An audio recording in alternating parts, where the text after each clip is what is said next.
Ya baik, Bismillahirrahmanirrahim. Assalamualaikum warahmatullahi wabarakatuh.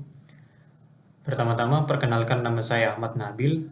Saya mahasiswa Sistem Informasi kelas B dengan NIM 241220619. Pada kesempatan kali ini, pada video kali ini saya akan membuat video untuk memenuhi tugas yaitu analisis proses bisnis yang dimana pada tugas kali ini merupakan tugas ke-9 yang dimana kita diperintahkan untuk menganalisis atau diberikan sebuah kasus, yaitu kasus uh, puskesmas, yang dimana maksudnya adalah kita disuruh membuat sebuah kasus, lalu kita membuatkan yang namanya perancangan sistem atau kita membuatkan DFD-nya.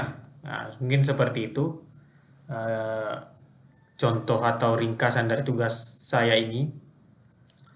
Nah, pada tema yang tugas yang diberikan yaitu puskesmas, saya mengambil kasus fokusnya yaitu puskesmas masih menggunakan sistem manual dalam pendaftaran pasien, pencatatan rekam medis, dan pengelolaan obat, sehingga sering terjadi antrian panjang, kesalahan data, dan keterlambatan pelaporan. Nah, mungkin seperti itu kasus yang saya angkat, sehingga saya akan membuatkan sistem supaya memudahkan kasus-kasus tadi, ya, supaya mempercepat juga, supaya tidak membuat tambah lama yang namanya terjadinya antrian. Mungkin seperti itu. Nah, setelah kita mengetahui dari kasus fokus dari eh, tema dari puskesmas tadi, nah, selanjutnya kita rancang sebuah sistem agar senantiasa ketika kita membuat sistemnya nanti di belakang itu memudahkan kita. Kenapa? Karena kita sudah mengetahui role apa saja yang bisa kita buatkan untuk di dalam sistem nanti.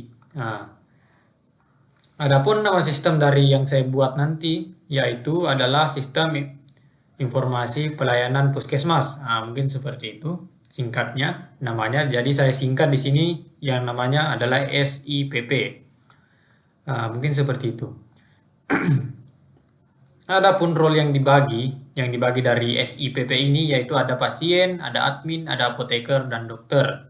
Ada juga dinas kesehatan. Nah, di sini saya cantumkan dinas kesehatan. Di sini merupakan pada pikiran pertama saya. Namun nanti ketika di akhir penjelasan atau akhir analisis, saya menyadari bahwasanya dinas kesehatan ini bukan bagian dari sistem. Nah, kita hanya mengintegrasikannya dari admin mengirimkan laporan ke dinas kesehatan. Mungkin seperti itu. Ini teman-teman bisa lihat hanya integrasi sepertinya. Nah, ini ada penjelasannya.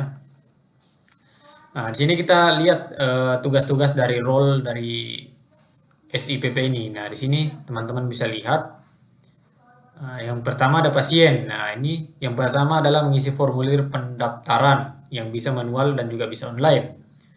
Yang selanjutnya adalah mengecek data pasien baru atau lama. Pasien ini bisa mengecek data dirinya, bahwasanya dia pernah melakukan cek kesehatan di sini atau berobat di rumah sakit ini atau puskesmas ini. Dia terdata baru daftar atau sudah pernah sebelumnya. Mungkin seperti itu singkatnya.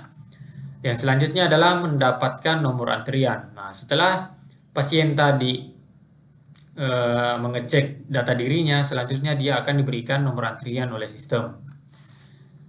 Selanjutnya role dokter. Dia bisa melakukan apa? Dia bisa melakukan yang namanya, yang pertama adalah memanggil pasien berdasarkan nomor antrian lalu diperiksa. Yang selanjutnya adalah menyimpan rekam medis setelah pemeriksaan lalu dikirim ke apoteker. Nah, mungkin seperti itu. Nah, selanjutnya di sini ada role apoteker. Dia tugasnya adalah menerima resep dari dokter. Nah, setelah dia menerima resep dari dokter, dia mengecek ketersediaan obat yang ada di apoteknya. Nah, mungkin seperti itu singkatnya. Nah, setelah dia mengecek, tentunya dia menggunakan sistem untuk mengupdate apakah stok ini ada, stok obat ini ada atau tidak ada. Nah, yang selanjutnya adalah admin. Admin dia bertugas untuk mengambil data layanan, membuat laporan harian atau mingguan atau bahkan bulanan. Yang selanjutnya adalah mengirim laporan ke dinas kesehatan. Nah, ini tadi yang saya katakan bahwasanya dinas kesehatan itu hanya bagian eksternal dari sistem ini. Ternyata rupanya saya salah perkiraan pada awal penulisan. Nah, ini dinas kesehatan dia hanya kita integrasikan dengan sistem yang kita buat. Jadi dia bukan termasuk role. Mungkin seperti itu. Selanjutnya di sini saya buatkan perancangan ERD-nya. Saya mencoba membuatnya. Di sini ada pasien, dia ada ID pasien dari primary key dan yang lainnya di sini contohnya nama, tanggal lahir, jenis kelamin, alamat dan seterusnya. Ini hanya nama kolom saja dan tidak ada kunci-kuncinya. Nah, di sini ada pendaftaran, dia primary key-nya adalah ID pendaftaran, sedangkan ID pasien itu foreign key. Dia diambil dari sini tadi, ID pasien. Nah, selanjutnya adalah pemeriksaan. Ada ID pemeriksaan, dia sebagai primary key dan ada ID pendaftaran, ada foreign case dan ID dokter sebagai foreign key. Dan yang lainnya dari yang ada kunci-kuncinya seperti saya singgah di sini ada PK, ada FK. Nah, dia merupakan hanya nama kolom saja atau isi dari datanya. Dia tidak termasuk dalam primary key maupun foreign key. Nah, di sini ada dokter. Mungkin teman-teman bisa lihat sendiri. Dia tugasnya seperti apa dan di sini ada tabel rekam medis, ada tabel resep dan ada tabel detail resep, ada obat dan ada admin. Mungkin seperti itu saja seputar sistem perancangan sistem yang saya rancang. Mungkin seperti itu saja tugas kali ini yang saya jelaskan. Mohon maaf jika ada kekurangan. Saya akhiri dengan ucapan wabillahi taufiq wassalamualaikum warahmatullahi wabarakatuh.